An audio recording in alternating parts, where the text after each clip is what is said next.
नमस्कार मित्रों, मारी चेनल में तमारुं स्वागत है। मित्रों, गुजरात में ચોમાસું બેઠા પછી ક્યાંક ક્યાંક છૂટો છવાયો વરસાદ પડી રહ્યો છે। લોકો ગરમીથી છુટકારો મેળવવા અને ખેડૂતો પણ વાવણી કરવા માટે સારા વરસાદની રાહ જોઈ રહ્યા છે।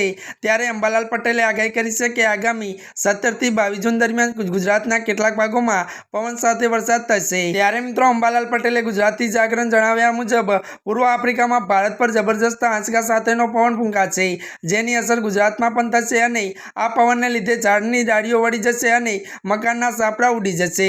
અંબાલાલ પટેલે ગુજરાતી જાગરણને જણાવ્યું કે દક્ષિણ મહારાષ્ટ્રના ભાગોમાં ચોમાસું આવ્યા પછી ચોમાસાની સ્થિતિ થવામાં છે। ત્યારે મિત્રો, આ ખેડૂતો ભાઈઓમાં ચિંતામાં મુકાયા છે। પરંતુ તારીખ 17 થી 22 જૂન દક્ષિણ ગોળાર્ધ મધ્ય ભાગ પૂર્વ આફ્રિકામાં ભારત પર જબરજસ્ત આંચકા સાથે પવન ફૂંકાશે। ત્યારે મિત્રો, જણાવી દઈએ કે તારીખ 17 થી 22 આ પવનની ગતિ ભાવનગર, ખંભાત, કપડવંજ, તારાપુર, ગોધરાના ભાગોમાં વધારે આંધી વંટોળ સાથે ક્યાંક ક્યાંક વરસાદ થવાની શક્યતા રહેશે।